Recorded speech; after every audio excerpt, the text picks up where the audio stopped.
Okay, let's get more on what's at stake with Henry Wang, who is the president of the Center for China and Globalization. He joins us live from Beijing. Thank you for your time, sir.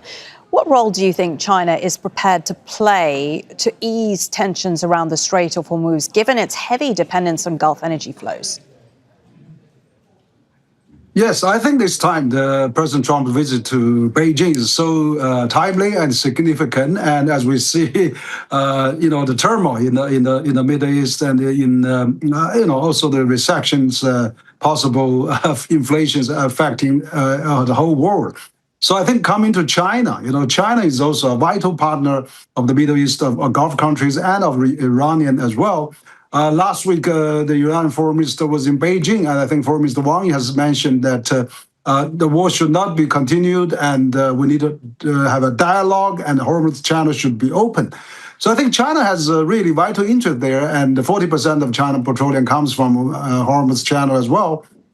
So I think it's in both U.S. and China interest to see that happen. But of course, we need to stop the war and also have a justified outcome.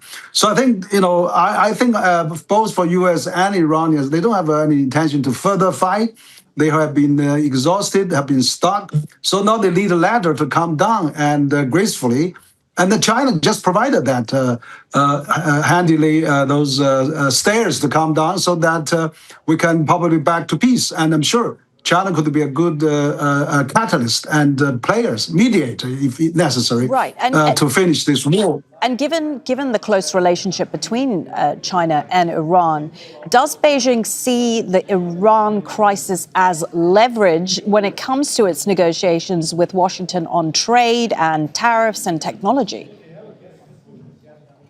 No, I don't think China needs that leverage because China has been really second time of Trump visit is so different than first time 9 years ago. Now China, as President Trump put it, it's a G2 already of the world status, and then near peer status, and also China's GDP has gone up doubled in the last 10 years. So China has already become a very strong, one of the largest economy in the world, and then Trump has to, deal with this seriously. I think U.S. has tried the sanctions, trade wars, containment, everything, high fence, small yard. It doesn't all work. So now it's time that they pragmatically and realistically find solutions to coexist peacefully, even though we do not want to change each other. But let's really find a way to collaborate. And also, this happened to have this war in Iran, and also possibly we can help on the Russian-Ukraine war there. So China's factor is getting more and more important, and China can play a more important role if U.S. get along with China on many of those consensus. So back to the issue of the Strait of Hormuz, we often cover on this program how China managed to stock up on oil before the crisis actually happened. Give us some context. You in Beijing, how concerned is China really about the instability in the Strait of Hormuz and what damage it could do to its economy and long-term energy security?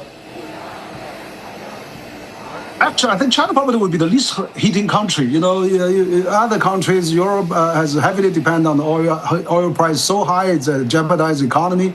And the U.S. stock market is fluctuate and is downwards whenever there's a war going on in Iran. And then Japan import 90% oil from Middle East. And also ASEAN and many other countries, South Korea, all depend on that.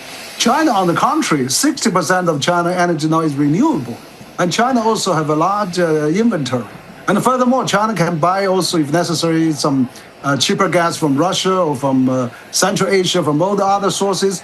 I don't think China has been affected heavily on that. We don't feel it here in China. So I think it does affect the rest of the world, affect the U.S., affect the stock market, and affect all other G7 countries. So I think in that sense, China is the largest trading partner of all the Gulf countries, and particularly of Iran. 90% of Iran petroleum comes to China. China have a huge impact and influence just by involving, by shaking hands, by presenting at the same table with U.S. I think that sends a lot of message. And the two largest economy of the world does not bear these kind of consequences. Okay, and they can work together to solve this problem. And Thank you, Henry. It was really good to get your perspective. Henry Wang, president of the Center for China and Globalization, speaking to us there from Beijing.